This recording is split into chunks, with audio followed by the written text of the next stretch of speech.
Are you considering a career switch in the tech industry but have no prior experience in tech roles or programming? Don't let that stop you.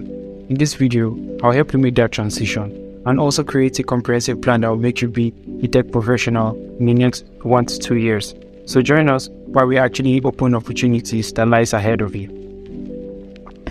Hi, I'm Schneider, and I'm a software engineer for the last 14 years. I've had an opportunity to build a niche within the software community, and I've guided a lot of people within the coding space, within the product design space, to actually improve their career as much as they want to, and move from a non-tech career to a tech career. Right now, at the moment, you might actually feel confused about what you want to decide or what you're deciding to do when it comes to the aspect of moving to a tech role. You've actually been enticed a lot that, okay, tech is the way, tech is the new way, and you're kind of confused. Once you actually do not have an idea of what you really want to be doing in tech, you get confused about what to choose. But at the same time, due to the rapid increase of the technologies that have actually been pushed to us at the moment, we are laid out with the paradox of choice where we are actually confused about what to choose when it comes to the aspect of going into a tech career. And it's important to note that I'll be able to give you some little tips to use to find your way through to figure out what you really want to be doing. First of all, one of the major things you actually need to understand and analyze is figuring out what you've done in the past, what you're doing currently, to actually decide what you're going to be doing later on in the future. It's very, very important because most of the people that I have trained have actually passed through such a kind of process. I will make 3 examples to you right now. I've talked about 3 people. One was a tailor, the other one was a drawing artist, and the last one was a medical doctor. I was kind of surprised because of the fact that they were able to make those transitions as easy as possible. For example, the one who was doing tailor was most of the time concerned about precision.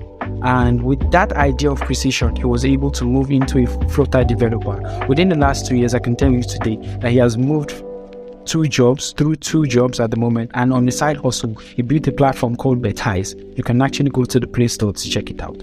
The other person was a drawing artist, and with the drawing artist, he, I'm not into arts to be precise, but they did on colors, they did on sizes, they know how to actually recreate a frame and all the stuff like that. Sorry, I don't know the right words to use, but he moved from being a drawing artist to going into front-end and back-end development. Front-end development is where his strength lies. So having the ideology of what they had done in the past and what they are doing currently actually helped them to actually propel.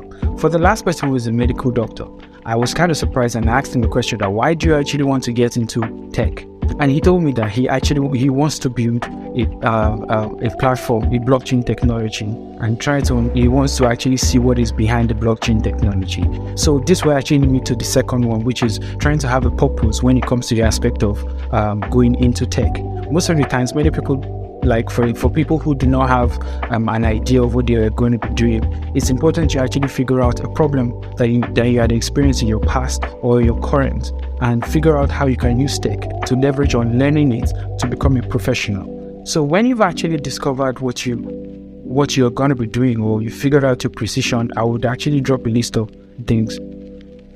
So for example, someone who is actually into mass communication, you can just go online and say, okay, how can my mass communication actually help to prepare myself and get ready for tech to an extent? And from there, you can be pushed with digital marketing, line creation, whatever the case may be. There are a lot of things you can actually do when it comes to the aspect of moving from a non-tech role to a tech role. You can actually get to figure out what you want to do by how you talk. Like for example, people who do mass communication, people who talk, the extroverts, they can figure out how they can be online digital marketers, how they can be online creators, and all the stuff like that. You can actually create that. So try as much as possible to figure out how your innate desires, what you do currently, and see how and make a research of what you can leverage tech on based on what you're doing currently and what you've done in the past. So let's say, for example, I'm actually HR, and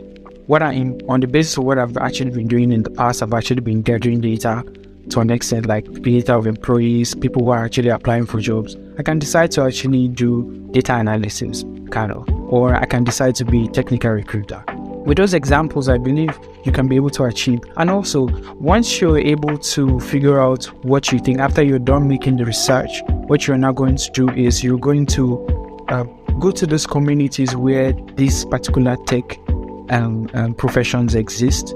You go to see, there are a lot of seminars, there are a lot of boot camps. You can actually go there, get to hear the common truths that happen within the space, so that can actually propel you to figuring out how to create a strategic plan to learn this skill to an extent. So it's kind of important to put yourself in that position, and you begin to prepare yourself as much as you can. And with that seminar ideology, you can be able to have the opportunity to keep on learning, keep on building networks, and figure out how best you can be able to leverage on teaching what you do, because I think that's one of the most important things that you get to learn while you're building, while you're trying to grow in your career. So within 3 to 6 months, once you actually decide to start learning, within 3 to 6 months, you will have actually grabbed most of the basics of what you're doing at the moment, and that can actually propel you to an entry level and an internship program, and that will give and the rest is history for that, because it's easy to actually learn these things within a short period of time, but it takes a lot of effort. You have to actually dedicate your time and keep on learning and understanding the fact that tech is actually evolving consistently every day. You need to keep on learning consistently, know what updates are there, know what the ideology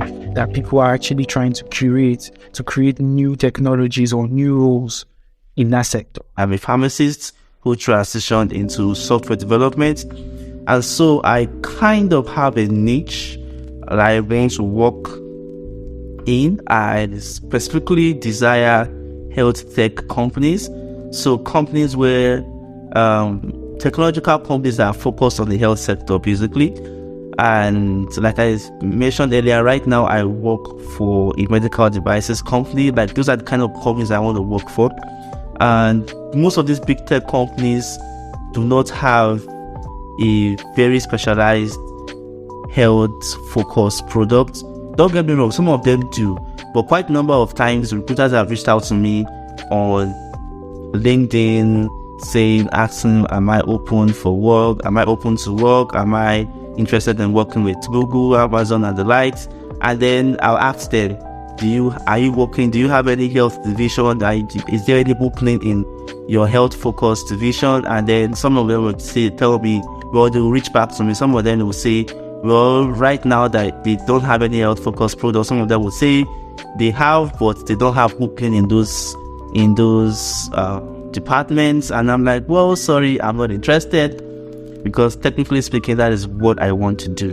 And so that is my personal reason why I don't want to work with any of the big tech companies, at least for now, because none of them have openings none of them have any health focused department or health focused products that they're working on, and even those that do not have openings in those departments. So practically, if I work for them, I would not enjoy the work I do, because personally I am focused on health tech. General conclusion would be, really, there is no perfect job out there. You could get issues like work-life balance even with small or medium-sized companies, so it's not really limited to the big tech companies alone. Of course, they pay higher, so if there's a motivation to you, then definitely you could focus on getting into the big tech companies. I would just say, in conclusion, just be open to change, because anything can happen at any point in time. So I guess be flexible enough to want to work with any of them. While you're in the journey to learn your preferred technical profession, it's important to note that you're going to be faced with a lot of challenges and hiccups along the way. And at the same time, it's also important to make sure that you have the right community that will give you the opportunity to keep on consistently overcoming every hiccups along the way. So if you're kind of interested in joining our program, you can actually hit the link, fill the form in the description below, called Accountability Partner, and we'll have the opportunity to attend to you. After watching this video, if you still see the need to actually get our help in figuring out what technical profession you're interested in, our dream is to make sure that we actually create and craft the ideas of people when it comes to the aspect of making transition from a non-tech career to a tech career, and at the same time giving them an opportunity to be strategic about how they can be able to create a ladder for themselves. Very appreciate the fact that you're able to watch this video to the end. Please subscribe to get more videos from us. We'll actually keep on feeding you updates with how you can be able to keep on energizing yourself while you're learning tech and while you're transitioning from a non-tech role to a tech role. Thank you.